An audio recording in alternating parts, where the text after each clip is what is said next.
Bismillahirrahmanirrahim. Assalamualaikum warahmatullahi wabarakatuh. Innal hamdalillah nahmaduhu wa nasta'inuhu wa nastaghfiruh wa na'udzu billahi min shururi anfusina wa sayyiati a'malina. May yahdihillahu fala mudilla lahu wa may yudlil fala hadiya lahu. Asyhadu an la ilaha illallah wahdahu la syarika lahu wa asyhadu anna Muhammadan 'abduhu wa rasuluhu la nabiyya ba'dahu. Qala Allah tabaraka wa ta'ala fi kitabil karim, Inna Allaha la yaghfiru an yushraka bihi wa yaghfiru ma duna dzalika liman yasha.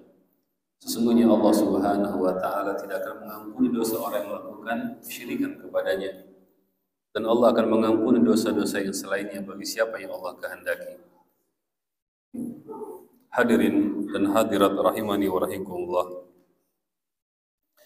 Insyaallah pada kesempatan di malam hari ini kita akan melanjutkan pembahasan kita daripada yaitu buku ataupun kitab Tauhid. Dan sekarang kita sudah masuk kepada bab yang ke-50. Bab yang ke-50, hal-hal yang berkaitan juga tentang masalah orang-orang yang kufur nikmat. Pembahasan tentang orang-orang yang kufur nikmat.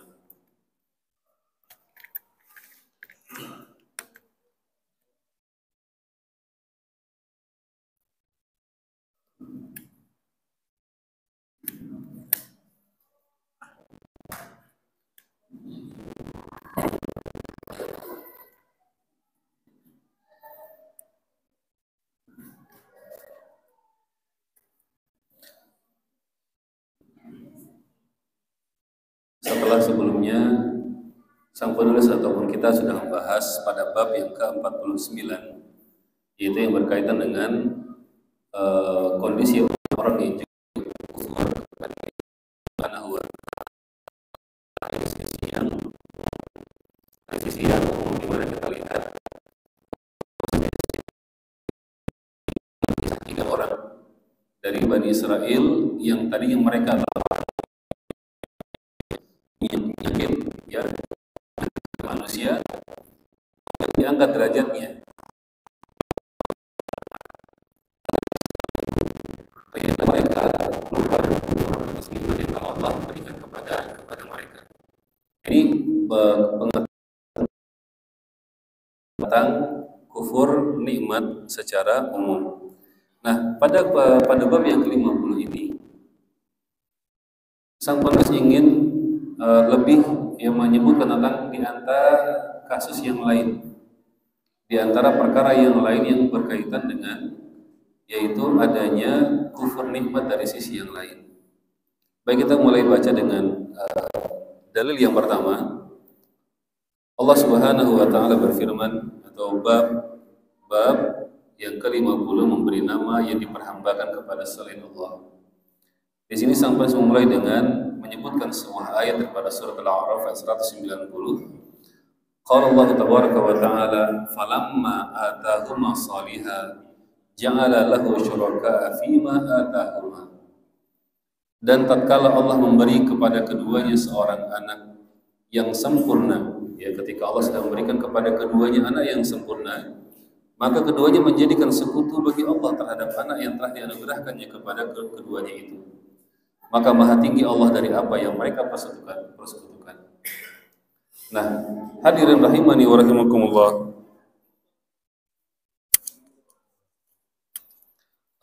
Ibnu Hazm mengatakan, para ulama telah sepakat mengharamkan setiap nama yang diperhambakan kepada selain Allah. Seperti ketika ada orang memberi nama kepada anaknya Abdul Umar, itu hambanya Umar. Abdul Ka'bah, hambanya Ka'bah. Atau apalagi misalnya yang mungkin ada siapa? Abdul apalagi kira-kira? Abdul apa namanya?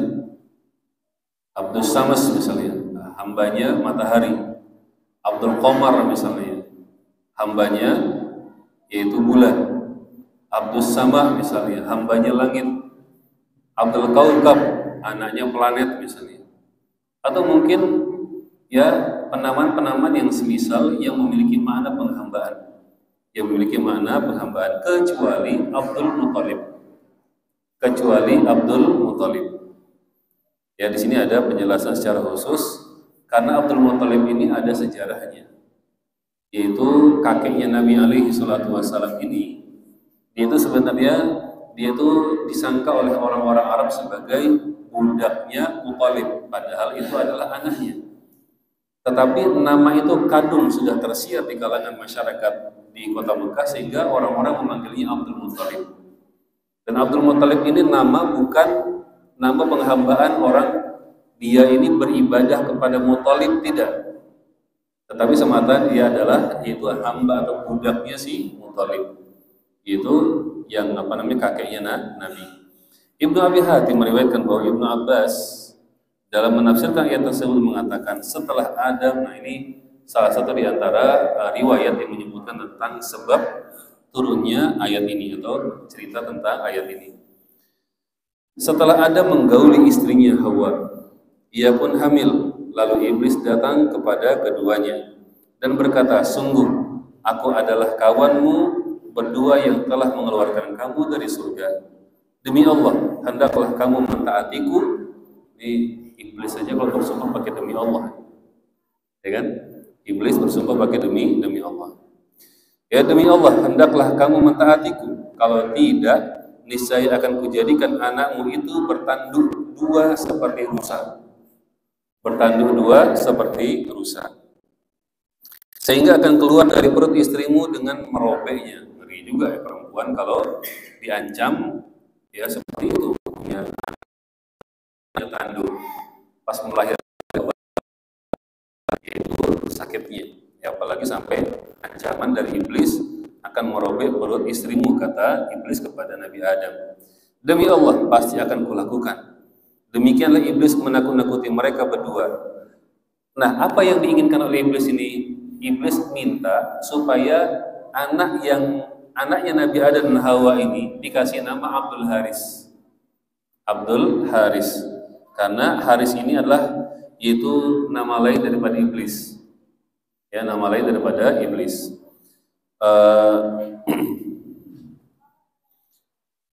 Tetapi keduanya menolak. Ya, keduanya menolak. Nabi Adam dan Hawa menolak. Kemudian tatkala bayi mereka lahirlah dia dalam keadaan mati, dalam keadaan wafat. Jadi janinnya yang keluar itu meninggal.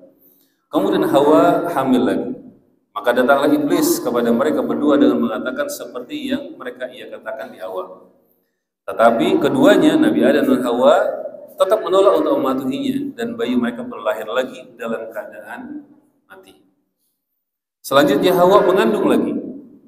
Maka datanglah iblis kepada mereka berdua dan mengingatkan mereka apa yang pernah ia katakan, ya, bersama Adam dan Hawa. Lebih menginginkan keselamatan anaknya. Ya, karena udah yang kedua kali kejadian, ya, dampak ataupun mungkin ancaman daripada iblis, dan ternyata dua kali mengandung, dua kali melahirkan, dua kali meninggal anaknya. Maka yang ketiga ini kemudian dengan harapan ya nanti supaya anaknya yang lahirnya akan selamat, akhirnya mereka memenuhi ya mematuhi iblis dengan memberi kepada anak mereka nama Abdul Haris. Ya, itulah tafsir firman dari Allah Subhanahu wa taala, ja'ala lahu syuraka fi ma atahuma. Mereka keduanya menjadikan sekutu bagi Allah dalam hal anak yang Allah karuniakan kepada mereka. Yang ngasih mereka anak itu siapa? Allah.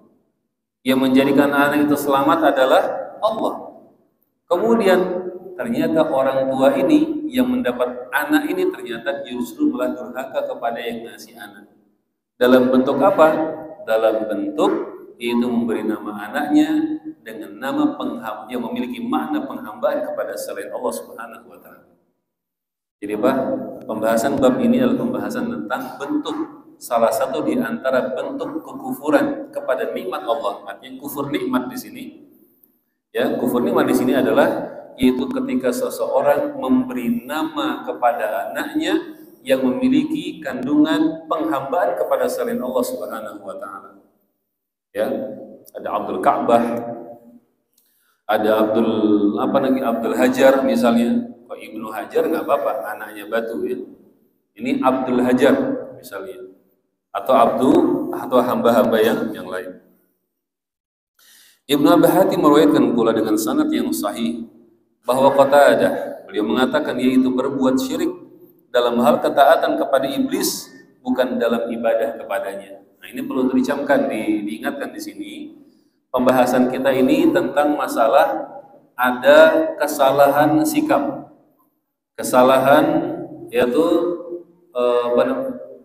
Nabi Adam dan istrinya itu Hawa, kekeliruan mereka berdua adalah memberikan nama. Yang mana masuk kategori ini adalah yaitu kufur kepada nikmat Allah Subhanahu wa taala. Kemudian perkara ini juga ketika mereka berdua ternyata ya merasa terancam dengan ancaman atau permainan daripada iblis, akhirnya mereka mematuhi perintah daripada iblis. Maka ini sebagaimana dikatakan oleh Ibnu Abi Hatim adalah bahwa mereka berdua melakukan kesyirikan dalam hal ketaatan kepada iblis. Syirik dalam masalah ketaatan. Ingat, bukan dalam masalah ibadah, bukan dalam masalah ibadah. Yang mana seharusnya kalau dalam masalah ibadah, kalau kita menyelisihinya, maka dampaknya ini bisa adalah kategori syiriknya syirik akbar, syirik yang besar. Adapun kalau seandainya ya dalam hal ketaatan ini, ya maka dia merupakan sebuah dosa yang besar juga, tetapi tidak sampai pada masuk ke dalam yaitu kategori syirik akbar. Dan tentu kita fahami bahwa para nabi, ya para rasul adalah manusia-manusia yang dipilih oleh Allah Subhanahu wa taala, dan mereka adalah orang-orang yang maksum, ya orang-orang yang dijaga daripada kesalahan. Kemudian ya pada ayat yang lain disebutkan, demikian juga ia meriwayatkan dengan sanad yang sahih bahwa dalam menafsirkan firman Allah Subhanahu wa taala, la in ataitana sholiha, jika engkau ya Rabbi, ya engkau yaitu berkata kepada Allah Subhanahu wa taala, jika engkau mengkaruniakan kami anak laki-laki yang sempurna, artinya sempurna itu ya sehat, ia tidak cacat, apalagi selamat, ya hidup, ya hidup. Karena kejadian yang pertama mati anaknya, kemudian kehamilan yang kedua wafat lagi, gugur lagi anaknya. Maka ada di sini dalam ayat yang lain disebutkan, jika engkau mengkaruniakan kepada kami anak laki-laki yang sempurna, ya wujudnya artinya yang dia itu sehat, ya selamat dan dia tidak ada aib, artinya sempurna, sawiyah. Artinya seandainya engkau memberikan ini, maka aku akan menjadi orang yang soleh atau akan menjadikan anak-anak yang soleh. Tetapi ternyata ya Nabi Adam alaihi salam memberikan nama kepadanya dengan nama yang seperti itu. Ingat dalam beberapa pengertian ataupun pembahasan kita, ya kadang-kadang istilah itu mungkin sama tetapi itu kategorinya adalah berbeda. Sama sebagaimana yang sudah sering kita sampaikan misalnya tentang masalah perbuatan ini adalah kufur. Ingat, kufur itu ya dalam oleh disebut oleh para ulama ada yang namanya kufur yang memang kufur keluar dari Islam. Ya, kufur yang memang dia keluar dari Islam. Ada juga kufur dari sisi yang lain, yang kategorinya adalah dia kufur, ya kufur dalam arti adalah dia kufur ya nikmat kepada Allah Subhanahu wa taala. Termasuk juga ada sebagian disebutkan dalam hadis Nabi alaihi salatu wasalam, yaitu para wanita yang kufur kepada suaminya, ya wanita yang kufur kepada suaminya, yang mana mereka tidak bersyukur, tidak berterima kasih, tidak qanaah terhadap apa yang diberi oleh suaminya. Demikian juga dalam arti bahasa seperti bahasa munafik misalnya ataupun nifak, bahwa yang namanya nifak ya kemunafikan itu ada dua macam. Nifak yang memang itu adalah dalam masalah akidah, ya dalam masalah keimanan, maka nifak yang seperti ini ya nifak dampaknya berat juga ya. Kalau seandainya kita katakan bahwa orang yang berdusta dia nifak, dan nifak berarti dia keluar dari Islam, itu Masya Allah berapa di antara manusia atau mungkin teman-teman saudara kita, mungkin kita sendiri yang yang pernah berdusta mungkin hari ini ataupun kemarin atau dalam minggu ini, ya, berapa kali mungkin kita berdusta, dan apakah kemudian dengan itu kemudian kita langsung keluar daripada agama ini? Kan tidak. Oleh karena itu perlu, ya, sangat penting kita untuk memahami penjelasan para ulama sehingga kita tidak salah dalam memahami dalil baik dari Al-Quran maupun dari hadis Nabi alaihi salatu wassalam. Tambahan dari Al-Imam Mujahid, dia mengatakan bahwa Adam dan Hawa khawatir kalau bayi mereka itu nanti lahir tidak dalam wujud manusia. Khawatir kalau bayi yang lahir itu nanti tidak dalam wujud manusia, dan ini diriwayatkan oleh tafsir yang senada oleh Al-Hasan Al-Basri dan Sa'id bin Jubair dan yang lainnya. Hadirin dan hadirat rahimani wa rahimukumullah. Jadi pembahasan kita pada bab ini itu temanya sama, tentang masalah orang-orang yang melakukan dosa kekufuran, ya, tetapi bukan kufur dari sisi kufur yang semata dia mengeluarkan dia dari agamanya, tetapi kufur yaitu dari nikmat yang Allah karuniakan kepada mereka. Nah, kalau yang lalu kita sebutkan tentang kufur nikmat secara umum. Adapun yang ini kita bahas tentang kufur dari sisi ketika orang memberikan nama kepada anak-anaknya.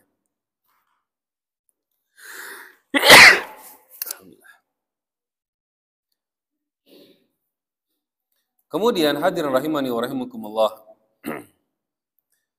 Sang mu'alif di sini beliau menerangkan tentang, ya, haramnya atau hukum at-ta'bid li ghairillah.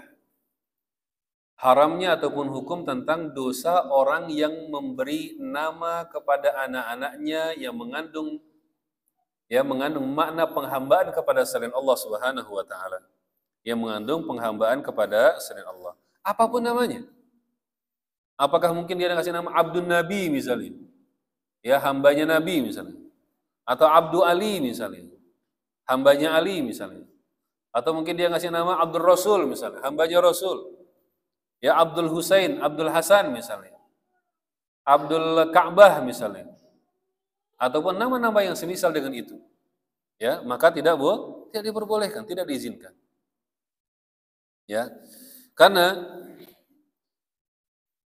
yang pertama ada dua alasan dalam hal ini. Yang pertama, li'anna Allah Ta'ala dzamma man 'abbada auladahu li ghairillah. Allah Subhanahu wa taala mencela orang-orang yang memberikan nama yang memiliki makna penghambaan kepada selain Allah Subhanahu wa taala. Ini baru memberikan nama. Apalagi kalau sampai ada orang yang beribadah kepada selain Allah Subhanahu wa taala. Wa li'anna al-asma' qawalibul ma'ani. Karena sesungguhnya nama itu adalah satu sisi daripada makna-makna yang terkandung. Ya. Artinya ketika seseorang memberikan nama kepada sesuatu, itu adalah dalam rangka untuk mendekatkan daripada maksud dan tujuan. Orang ketika dia memberikan nama kepada anaknya adalah misalnya Muhammad, dia ingin bahwa anaknya nanti adalah orang yang dipuji oleh manusia. Ketika ada orang yang memberikan nama kepada anaknya Jamilah misalnya, dia ingin bahwa anaknya nanti anak yang cantik, yang baik misalnya. Ketika ada orang yang memberikan nama kepada anaknya adalah misalnya Firdaus misalnya, dia ingin apa Firdaus kira-kira? Anaknya masuk ke dalam surga Firdaus. Ketika ada orang yang memberikan nama anaknya misalnya Isa ataupun Dzulkifli misalnya, atau siapa lagi? Musa misalnya, dia ingin anaknya menjadi anak-anak yang soleh, sebagaimana Nabi adalah orang-orang yang soleh. Ya, yang namanya nama yang memiliki sisi makna dan kandungan daripada tujuan ataupun harapan daripada seseorang. Oleh karena itu berikanlah nama yang bagus kepada anak-anak kita. Ya, jauhkan dari nama anak kita dari makna-makna yang memiliki penghambaan kepada selain Allah Subhanahu wa taala. Apalagi nama-nama sekedar meniru orang-orang kafir. Ya, siapa namanya Pak anaknya? Ekstravaganza. Ya Allah, apa? Hah? Siapa nama anaknya? Kapal tenggelam, apa kapal tenggelam tuh? Titanic misalnya. Kapal tenggelam, Titanic. Ya. Siapa namanya? Namanya diambil dari nama Yunani ditambah dengan nama apa namanya? India campur Asia. Susah benar ngasih nama. Hah? Susah betul nama ngasih nama. Ya. Oh, ini adalah nama perpaduan dari nama kakeknya, neneknya, ayah dan ibunya. Waduh. Semua dirangkum huruf-hurufnya menjadi sebuah nama. Apa namanya? Adam. Adamnya sih bagus. Ya, Adamnya sih bagus. Jadinya bagus. Cuma kalau namanya ruwet gimana? Nama orang tuanya awalannya adalah huruf apa namanya? Konsonan semua. B, J, K, L misalnya. Gimana cara menyebutkan nanti? Kan bikin ruwet. Ya, ada lagi yang memberikan namanya sampai 2-3 baris. Ya, dia tidak cukup hanya satu kata atau dua kata, tapi 2 baris. Pokoknya semua ini ada usulan dari saudara, ada sumbangan dari kakek, ada sumbangan dari ayah, ada usulan dari istri. Pokoknya semua namanya dimasukin. Ya, seperti itu. Lihat bagaimana nama-nama dalam nama para nabi itu nggak banyak. Nuh, Adam, Ibrahim, ya, Musa, Isa, satu kata. Kenapa? Itulah yang dipanggil. Ya, kita ya orang Indonesia yang banyak benar nama kita nih. Ya, nama kita ini 3 baris, 4 baris, panggilannya 3 huruf. Dul. Ya, Abdullah, Hasan, Musa ini panggilannya apa? Dul panggilannya. Ya Allah, cuma 3 huruf panggilannya. Terlalu ringkas ya. Apalagi kalau kita orang Melayu paling suka nak ngirit-ngirit bahasa.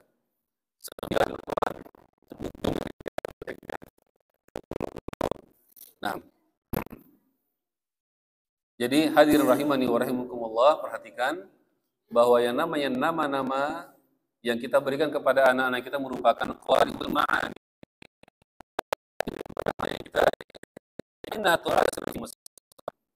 Nama itu akan punya dampak, punya pengaruh kepada orang yang diberi nama. Ya, nama ini akan punya pengaruh kepada orang yang diberi nama. Ya. Saya punya kawan, tapi sebenarnya namanya agak bagus, cuman Allahu a'lam gitu. Saya punya kawan, tapi mudah-mudahan tidak yang di sini ya. Dua yang namanya sama dengan ini. Yang pertama adalah orangnya namanya sama, namanya Murtado. Itu kawan saya waktu di kuliah, dan beliau kuliah Al-Quran, orang dari Afrika, Masya Allah. Kami sering berbicara dialog tentang beberapa hal ringan lah, ketika sambil di kamar kan satu. Saya beda kamar saja sama beliau, namanya Murtado. Gak tahu sekarang kabarnya gimana. Nah, di sini saya punya seseorang namanya Murtado, dan qadarullah, ya, dia ngikut sama istrinya dan keluar dari Islam. Namanya apa dari? Kalau O-nya hilang gimana? Murtad. Ya, artinya ya kita tidak karena murtado sendiri secara keseluruhan namanya bagus. Ya. Secara keseluruhan namanya bagus. Baik namanya baik, ya. Artinya memiliki makna yang bagi orang yang diridhoi, murtado. Tetapi Allahu a'lam kalau seandainya ada punya diplesetkan atau hal-hal yang lainnya sehingga dia punya dampak ke arah sana. Maka alangkah lebih baiknya kalau kita memang memberikan nama kepada anak kita nama yang baik dan baik juga dalam panggilannya. Karena yang membuat panggilan pertama itu siapa? Orang tuanya. Yang punya panggilan pertama itu siapa? Orang tuanya. Mana yang ngasih panggilan sebelum anak kenal sama teman, orang-orang lain, sekolahannya. Yang pertama memanggil anaknya adalah orang tuanya. Kemudian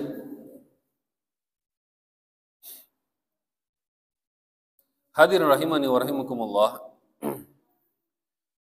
bahwa ada pengecualian disebutkan dalam pembahasan tadi kita tentang nama Abdul Muthalib. Ada pembahasan yaitu tentang pengecualian, karena yang pertama adalah li'anna asluhu min ubudiyatir rik. Karena yang dimaksud dengan Abdul Muthalib di sini bukan penghambaan dalam masalah ibadah, tapi penghambaan dari sisi status. Ada orang merdeka, ada orang hamba. Hamba ini budak, ya, budak hamba sahaya. Ini dan itu terjadi itu kakeknya Nabi alaihi salatu wasalam, dan Nabi mengikrarkan itu. Jadi beliau tidak memalingkan, karena salah satu di antara hal yang menjadi kekhususan Nabi alaihi salatu wasalam adalah kalau beliau melihat ada kemungkaran, maka beliau akan segera mengubahnya, tidak menunda-nunda, ya. Takhirul bayan an waqtil haji la yajuz, menunda keterangan, ya, ketika memang itu diperlukan, itu tidak boleh bagi Nabi alaihi salatu wasalam. Nabi, ya, apabila menemukan sesuatu yang tidak baik ataupun yang sesuatu yang buruk, maka punya kewajiban untuk memperbaikinya. Tidak boleh untuk ditunda-tunda. Ya, tidak boleh bagi seorang nabi untuk menunda-nunda, yaitu menyampaikan kebaikan ataupun kebenaran. Nah, ini yang pertama. Kemudian yang kedua, wali'annahu istahra bih wa lazimu dzalikal ism. Karena ketika Abdul Muthalib dipanggil sebagai Abdul Muthalib, itu kemudian tiba-tiba menjadi nama yang populer, nama yang tersiar di antara masyarakat Mekah waktu itu. Sehingga tidak dikatakan bahwa Abdul Muthalib dia sedang seorang laki-laki yang sedang beribadah kepada Muthalib, itu tidak. Ya. Beda dengan kalau kita mengatakan kita punya anak namanya Abdullah. Ini adalah anak yang beribadah kepada Allah. Ada anak namanya Abdul Aziz. Ini ada seorang anak, ya semoga dia menjadi seorang yang rajin ibadah kepada Al-Aziz, Allah yang Maha Perkasa. Oh, namanya siapa? Abdurrahman. Ya, kita berharap anak ini akan menjadi seorang hamba yang beribadah kepada Allah yang Maha Penyayang. Kan seperti itu. Nah, ketika katakan Abdul Muthalib, itu bukan sedang ada seorang hamba yang beribadah kepada Muthalib, tapi waktu itu maksudnya adalah ini adalah budaknya Muthalib. Dan makna itu pun kemudian tersebar dan menjadi panggilan bagi Abdul Muthalib, dan bukan untuk sebagai bentuk pemujaan, bukan juga sebagai bentuk untuk itu merendahkan. Itu menjadi nama panggilan beliau. Sehingga kita kenal nama-nama silsilahnya Nabi Muhammad SAW adalah siapa? Muhammad bin Abdullah bin Abdul Muttalib. Namanya adalah Muhammad, anaknya Abdullah, Abdullah adalah anaknya Abdul Muttalib. Yang ketiga, bahwa Nabi alaihi salatu wasalam yaitu menegaskan nama tersebut, ya, fi zamanihi falam yughayyiru ka Abdul Muttalib bin Rabi'ah wa ghairihi. Beliau menyetujuinya dan beliau tidak mengubah nama tersebut. Kemudian yang keempat, bahwa nama Abdul Muttalib ini adalah merupakan nama yang Nabi pernah mengikrarkannya. Apa kata beliau? Ana ibnu Abdul Muttalib. Ya, aku adalah anak, ya, dari Abdul Muttalib. Fa akhbaru an ismi jaddihi muntasiban ilaihi. Nabi menyebutkan nama kakeknya, dan itu beliau katakan sebagai yaitu silsilahnya, keturunan, bahwa saya adalah keturunan daripada Abdul Muttalib. Kalau seandainya nama Abdul Muttalib ini dilarang, ya, maka niscaya Nabi tidak akan mau menyebutnya dengan nama tersebut. Minimal pakai nama aslinya. Minimal pakai nama aslinya. Baik.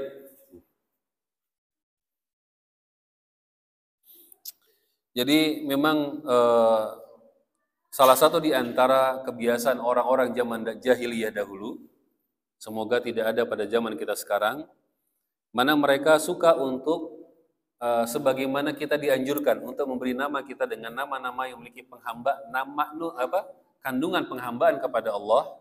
Abdurrahman, Abdul Aziz, ya, Abdul Latif, siapa lagi? Abdul Rahim, ya, apa lagi? Ya, Abdul Hakim, ya, makna-makna yang memiliki penghambaan kepada Allah, dan dengan nama-nama dan sifat yang sempurna 99 nama tersebut. Dulu orang-orang jahiliyah juga punya kesukaan seperti itu. Mereka memberi nama anak-anak mereka dengan nama yang memiliki makna penghambaan kepada berhala-berhala mereka. Ada yang memiliki nama yaitu Abdul Syams, hambanya matahari, adanya hambanya berhala, adanya hambanya manusia, ada yang namanya, ya, hambanya Ka'bah, dan sebagainya. Nah, makanya antum pernah dengar namanya Abdurrahman bin Auf. Abdurrahman bin Auf asal namanya adalah Abdul Ka'bah. Abdurrahman bin Auf radhiyallahu anhu, nama aslinya adalah Abdul Ka'bah. Ya, oleh Nabi alaihi salatu wasallam diganti Abdurrahman. Kalau kita punya nama yang memang namanya enggak bagus, ya, ataupun maknanya tidak ada sisi doanya, maka boleh diganti. Diganti. Ya, diganti dengan nama yang baik, ya, sehingga itu akan menjadi itu kalimat doa bagi kita. Mungkin KTP tetap, ya, kemudian SIM juga tetap, tapi untuk panggilan sehari-hari diganti. Ya, itu bisa dengan dua cara, bisa dengan pakai kunyah. Jadi siapa namanya sekarang? Namanya misalnya Brotowali misalnya kan namanya Brotowali. Pahit. Makanya pahit enggak bagus kan. Ya, namanya siapa? Broto. Oh, Brotowali kepanjangannya. Wali, Pak. Tapi wali. Ya. Wali Broto. Misalnya kan nama seperti itu diganti menjadi Abdul Aziz misalnya atau Evan diganti menjadi Abdul Aziz. Ini biasanya mudah kalau memang ada lingkungan yang masih kecil ya, masih dekat itu masih mudah. Atau mungkin dengan pakai kunyah, ya dengan pakai kunyah misalnya menjadi Abdul, siapa punya anak laki-laki atau punya anak perempuan, misalnya nama anaknya siapa? Nama anak saya adalah Ali, yaudah Abdul Abu Ali misalnya. Abu Ali, bapaknya si Ali, ya demikian. Artinya bisa dengan dua cara seperti itu, dengan memberi kunyah atau dengan mengganti nama panggilan. Ya ini bagian daripada doa, Contohnya Abu Hurairah itu asal namanya siapa? Abdul Syams, ya, hambanya matahari, Abu Hurairah. Abu Sofyan asal namanya Abdul Uzza, hambanya berhala Uzza. Kan di Mekah itu ada 3 Abdurrahman. Kemudian ada juga yang namanya siapa? Qayyum. Ada gak namanya Qayyum sini? Tapi pakai Abdul enggak? Kalau pakai Abdul boleh, kalau Qayyumnya enggak boleh. Qayyum itu yang maha hidup. Bayangkan. Ya. Fasammahu Abdul Qayyum, diganti oleh Nabi alaihi salatu menjadi Abdul Qayyum, hambanya zat Allah yang maha hidup. Maka salah satu di antara syariat di dalam Islam adalah yaitu untuk mengajarkan kepada kaum muslimin bagaimana memurnikan ibadah kepada Allah Subhanahu wa taala, bahkan sampai dalam masalah memberikan nama kepada anak. Jangan sampai seorang muslim bagus ibadahnya, cita-citanya bagus, memiliki anak yang soleh dan soleha, tapi ngasih nama anaknya adalah nama yang mendatangkan kemurkaan dari Allah Subhanahu wa taala, ya. Nah, salah satunya adalah sebagaimana sunnah Rasulullah alaihi salatu wassalam itu dengan mengganti kalau ada di antara nama-nama kaum muslimin yang memiliki nama atau maksud penghambaan kepada selain Allah, maka diganti dengan nama-nama Islam, nama-nama yang baik. Ya. Mengganti nama-nama yang memiliki makna kekufuran kepada makna yang membawa kepada keimanan, sehingga seseorang itu merasa nyaman dengan namanya. Seseorang merasa nyaman, tidak was-was, tidak bimbang ya dengan nama yang dia dipanggil dengannya. Ya. Siapa namanya? Pedas. Aduh, pedas. Ada di antara orang Arab itu ada namanya yang pernah disebutkan oleh Rasulullah alaihi salatu wasalam, ada yang namanya bara api. Tapi pakai bahasa Arab ya. Bara api. Sukunya apa? Sukunya kobaran api. Kemudian kampungnya apa? Kampungnya adalah dari bara. Ya Allah, namanya api semua. Maka oleh Nabi suruh kamu pulang ke kampungmu, kampung lagi kebakaran. Ya, betul kebakaran memang. Ya, betulan kebakaran. Dan Al-Imam Ibnu Qayyim rahimahullahu taala, ini ada satu kisah yang penting yang sangat baik sekali. Menyebutkan dalam peristiwa terjadinya perjanjian Hudaybiyah. Pada saat perjanjian Hudaybiyah, dan itu terjadi pada tahun yaitu setelah peperangan Khaybar, itu Rasulullah alaihi salatu wasallam berencana untuk melakukan umroh ke Mekah. Jadi sudah beberapa hari perjalanan dari Madinah sampai ke Hudaybiyah. Hudaybiyah ini kurang lebih sekitar belasan kilo lagi sampai ke kota Mekah. Ternyata datang penolakan dari orang-orang Quraisy. Mereka nggak mau kalau Mekah dikunjungi oleh kaum muslimin yang waktu itu datang dengan kurang lebih 1.400 kaum muslimin, bukan pasukan. Karena mereka datang membawa kambing, tidak membawa tombak, tidak membawa baju besi, tidak memiliki persiapan dalam rangka untuk perang. Jadi memang untuk umroh dan pakai baju ihram. Dari Madinah sampai ke Hudaybiyah. Hudaybiyah udah di tepi kota, di mana sekarang Bengkayang lah, Bengkayang, di jauhan Bengkayang, Batu Layang. Nah, dekat situ lah dah. Udah dekat. Ya, akhirnya mereka kaum muslimin bikin kemah di situ. 1.400 orang berkemah di situ. Dalam rangka untuk menunggu kabar orang-orang musyrikin Quraisy memberi izin mereka untuk melaksanakan umroh. Ternyata nggak datang. Sampai terjadi pengiriman bolak-balik, ada utusan fulan nggak jadi, utusan dua nggak jadi, utusan yang ketiga namanya Suhail bin Amr. Suhail bin Amr. Ketika Nabi mendengar bahwa yang datang adalah Suhail sebagai utusan delegasi untuk bernegosiasi dengan kaum muslimin, apa kata Rasulullah? Ya, ini insya Allah akan menjadi ya mudah. Atau kama qala alaihi salatu wassalam. Kenapa? Suhail itu asal katanya dari sahlun, mudah. Bayangkan. Nabi langsung bisa memiliki sebuah harapan. Memiliki, yaitu merasa mendapatkan sugesti dengan datangnya seseorang dengan nama yang baik. Ya, coba kalau seandainya datang itu namanya Kesel misalnya. Kita pun udah muram sebelum dia datang. Siapa namanya datang? Kesel. Kesel bin Marah misalnya. Wah udah gak enak, namanya Pak Kesel, sini Pak Kesel. Atau namanya siapa? Jengkelin misalnya. Namanya sudah jengkelin. Tapi namanya siapa? Suhail. Oh orang ini mudah, insya Allah mudah. Masya Allah. Ya. Kemudian kisah yang lain pada saat perang Badar.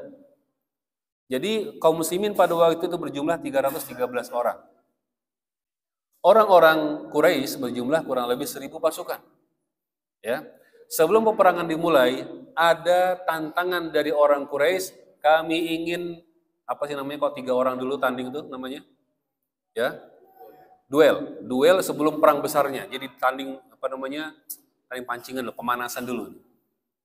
Ya. Muncul 3 orang maju dari yaitu jagoannya orang Quraisy. Di antara namanya adalah Syaibah, Anda lupa nama yang lainnya, Syaibah, kemudian ada nama-nama yang lain. Kemudian maju 3 orang dari sahabat Ansor. Ya, sahabat dari kaum Ansor. Oleh 3 orang ini, siapa kalian? Aku tidak kenal dengan kalian. Kami adalah di kalangan Ansor, kata 3 orang. Tidak, kami nggak mau melawan Ansor. Kami ingin orang saudara kami, orang-orang yang selevel dengan kami, orang Muhajirin, orang dari Ka'bah, orang dari kota Mekah katanya. Akhirnya majulah siapa? Hamzah. Majulah siapa? Ali bin Abi Thalib. Dan 1 orang sahabat lagi, Anda lupa namanya. Nah, dari ini ya, Nabi alaihi salatu wassalam bergembira dengan majunya 3 orang ini dan majunya 3 orang dari orang-orang Quraisy. Kenapa? Nama orang Quraisy ini namanya jelek-jelek. Di antaranya adalah Syaibah. Syaibah itu adalah maknanya artinya uban. Orang yang uban berarti orang yang sudah lemah, artinya sudah melewati masa kekuatannya. Kemudian 2 orang lagi juga sama, namanya juga nama jelek-jelek, artinya nama yang punya makna buruk. Nah, dari kalangan kaum muslimin, namanya siapa? Hamzah. Hamzah berarti singa. Wow, singa. Yang maju nih singa.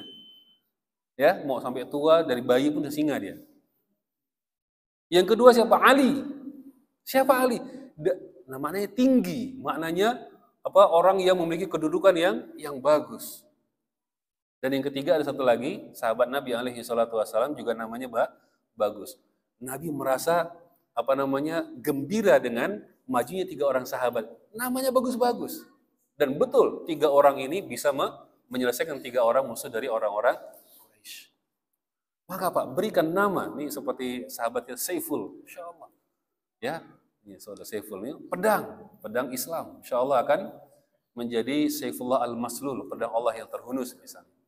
Ini bagian daripada doa. Siapa yang maju nih? Pedang Allah, Masya Allah. Menjadi sebuah kabar gembira, menjadi sebuah sugesti yang baik untuk kaum muslimin. Baik hadirin rahimani wa rahimakumullah. Ini insya Allah pembahasan kita pada kesempatan di hari ini. Ada beberapa poin lagi sebenarnya, tapi insya Allah sudah cukup berkenan tentang masalah penamaan. Ya.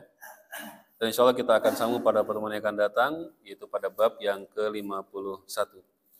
Kita akhiri subhanakallahumma bihamdika asyhadu an la ilaha illa anta astaghfiruka wa atubu ilaik. Assalamualaikum warahmatullahi wabarakatuh.